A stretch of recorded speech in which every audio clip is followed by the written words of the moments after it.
Hey y'all, and welcome back to another episode of Flick Connection, where I'm going to do something I haven't done in well over a year. Talk about great movies on Hulu. Yeah, Hulu. I haven't talked about them in a long time. I got real bored with Hulu a while ago, but they currently have a ton of insanely good movies, including a bunch of really great new releases. In fact, they've got more new releases and big blockbuster movies than Netflix has had in quite a while. Thanks to the Paired app for sponsoring this video. We'll talk more about them in a bit, but we're going to start with my last pick on this list, which is kind of a tepid recommendation: Paint. Now, this is a funny movie, especially if you love Owen Wilson. It's a really great role from him.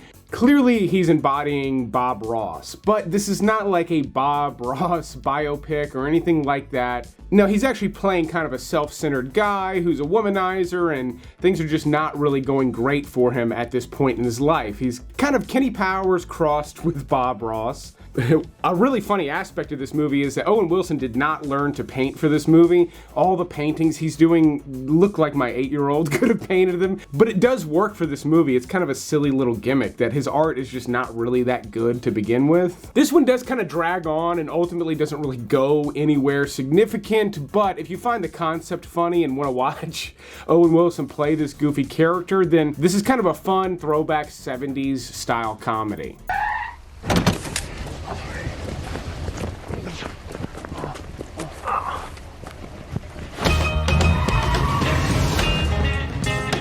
Next up on the list is a dramatic thriller from France, but Hulu does have an English dub. Unlike Netflix, it's two different movies that you have to pick from. So when you search for KOMPROMAT, you'll see the regular version and the English dub. Just pick whichever one you want. In this movie, an innocent man is placed into a Siberian prison, which is obviously like a terrible place to be, especially if you're framed for being a pedophile.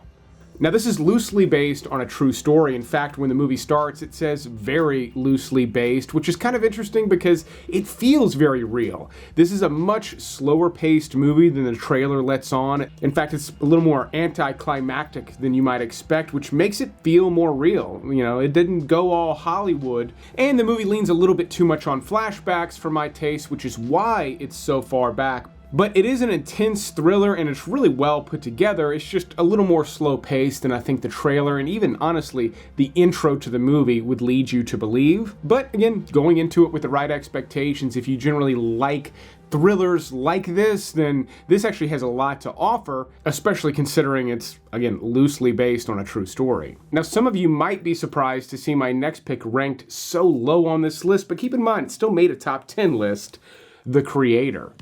Now, part of the reason I ranked this so low is I did see this in the theater. I was actually pretty hyped for it, and I was disappointed, but it's mainly because the marketing totally missed the mark, which I honestly should have expected with this movie. They sell this big, blockbuster action sci-fi thing with robot wars, and that's really not what you get with this movie. This is much more of a laser-focused espionage flick. It's a much smaller story revolving around this one character with some battle sequences, but don't expect a big futuristic war or like a Neil Blomkamp type thing like Elysium. That's not what this movie is. In fact, the story is so small and focused, they actually used a small camera for all the shots in this movie, and it gives it a little bit more of a raw, realistic feel, and actually kind of elevates a lot of the visual effects. They look much more grounded because of the way that this was filmed. It's not all polished. And sticking with the theme of the video, I think this is much better than a lot of things currently on Netflix. So yeah, I was disappointed in the theater, but that comes down to expectations. And here, with the right expectations, I think you can be pleasantly surprised with The Creator. Now, we've got plenty more movies to talk about on this list, but before that, I do want to tell you about today's sponsor, the Paired app. Paired is a unique relationship care app that actually has a bunch of couple questions, games, quizzes, and other stuff to help support a healthy relationship. The Paired app is backed by leading experts and research and has been designed to help promote fun and meaningful conversations in your relationship. My wife and I have been married for a whopping 14 years. In fact, our 14-year wedding anniversary is this week, and we know each other quite well, but this app has been a fun way of exploring conversations and ideas that we never would have thought to bring up to each other. And that's because you use this app together. If you're doing a quiz or questionnaire, you'll actually answer those questions completely in private. Then once you've both had time to answer them, you can unlock them and see what each other said. And it does spark really interesting conversations, again, that are not just about the kids or what happened that day or what somebody else said. It's just things that are unique to the two of you. So to me, this seems like a great fit for people at any stage of a relationship. People that have been together forever, like me and my wife, but there's also great stuff for people who are in a new relationship that just want to get to know each other even better. And right now, my viewers can use the link in the video description below to get a 7-day free trial plus 25% off of Paired Premium. And take it from someone who's been married for a long time, the Paired app is going to present things to you that you will never think of on your own and really can bring an existing couple closer together. So again, to get the discount and the 7-day free trial, just use the link in the description. It really is a fun way to get closer with the person that you love and care about. But speaking of stuff you love and care about, let's talk about the rest of the movies on this list. Now, some of you might also be surprised to see my next one ranked on the list at all. It's an odd one, but it did get nominated for a ton of stuff. Poor Things. Oh. Emma Stone just recently won an Academy Award for Best Actress because of this movie, and I can see why. The role she has quite a bit of range. It has some parallels to Mary Shelley's Frankenstein. Now, this is based on a feminist book released in the 90s, and the Frankenstein angle provides you with this very young mind in a woman's body who essentially is seeing the world in a very different way and kind of processing what it means to be a woman in a fresh, different way. That's, I guess, kind of the concept.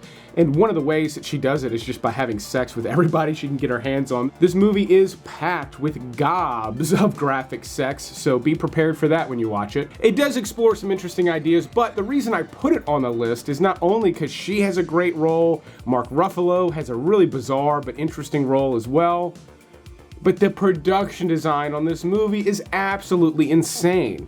I've enjoyed Yorgos Lanthimos' other movies, particularly The Lobster and The Killing of a Sacred Deer, but this entry in his filmography is almost like a Terry Gilliam movie on acid, and Terry Gilliam movies already look like movies on acid. So I thoroughly enjoyed the ride, particularly all the sets and costumes and just all the bizarreness with this movie. Ultimately, though, it's a difficult watch. Now, I've got a Korean recommendation on this list, and just like Kompromat, it has an English dub and a subtitled version. You've got to pick between the two before you press play. But Hunt was actually written and directed by the lead guy from Squid Game. He stars in this as well, and this takes place in the 1980s in South Korea and is a wild spy movie. In fact, the plot for this movie gets almost too complex for a 2-hour movie, but I didn't really mind that. And the movie actually has more shootouts than I could count. If you told me it was more than 10, I would not be surprised. And it's a flawed movie. I mean, there's a lot of shootouts with bullets going everywhere, with very few of the main characters ever getting hit. But this movie does have a ridiculous body count for an espionage flick. I mean, the movie's all gas, no brakes, and that's kind of what I loved about it.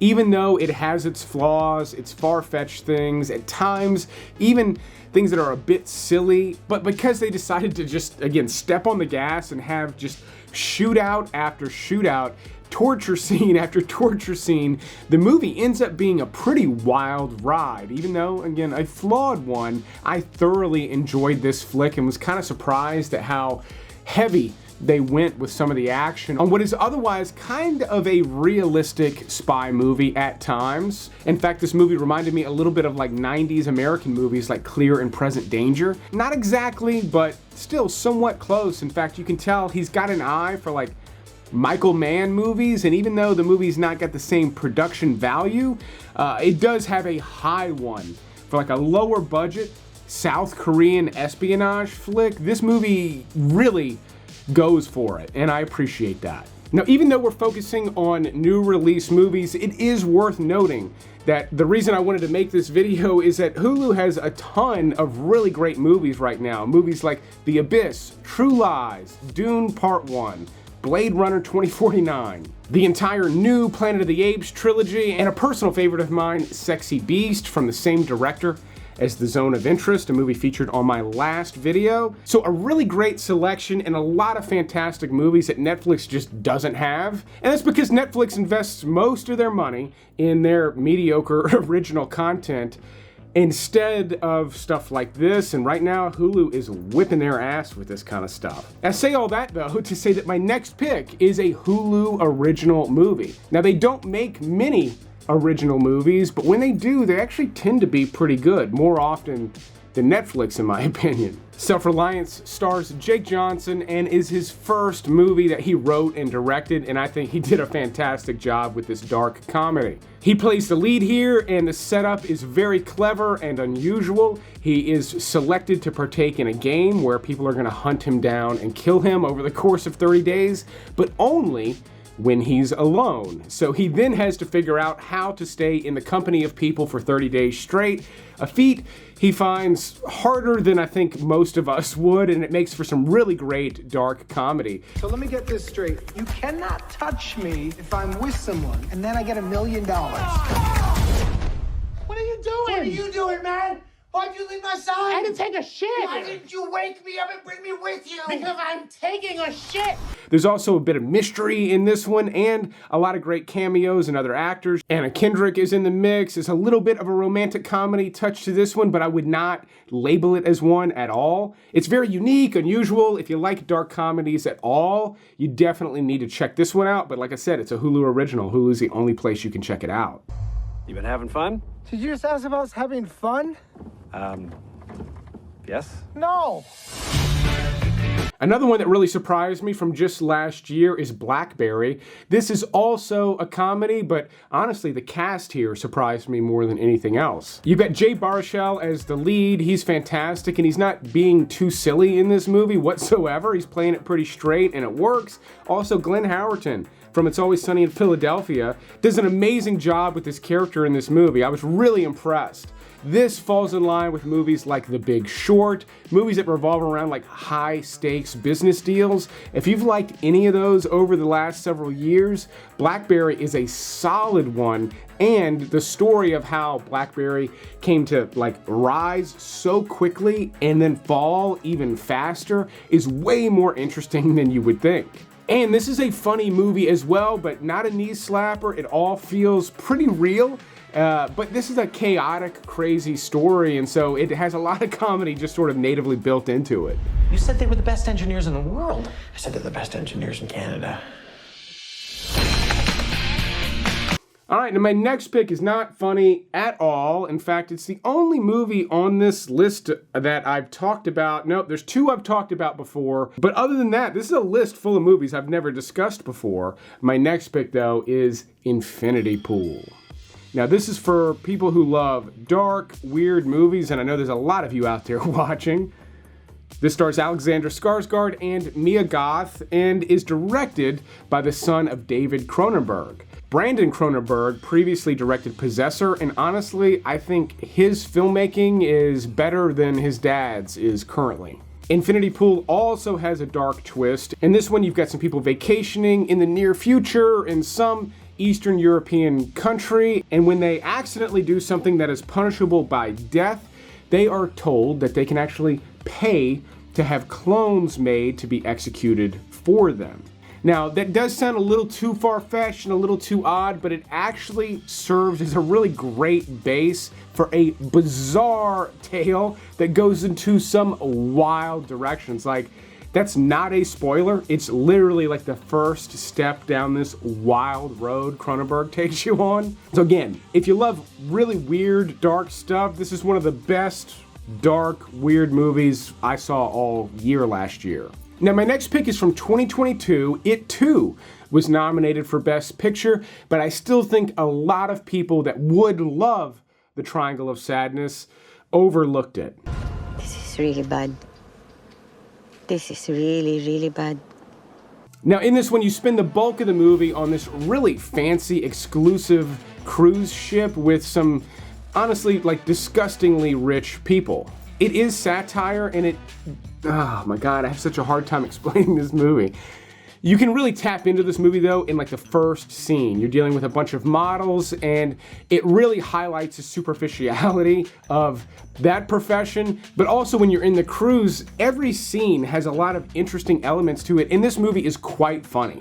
Woody Harrelson is this drunk cruise captain. There is a disgusting scene where they serve people a bunch of fancy food that was not cooked properly during rough seas. You can imagine how that goes. Triangle of Sadness definitely has some heavy-handed messaging, but it's all done with this really rich flavor. Ultimately, some scenes almost end up playing out like Far Side comics. It's that bizarre of a movie. Hopefully some of you can really tap into this one and have a good time with it like I did.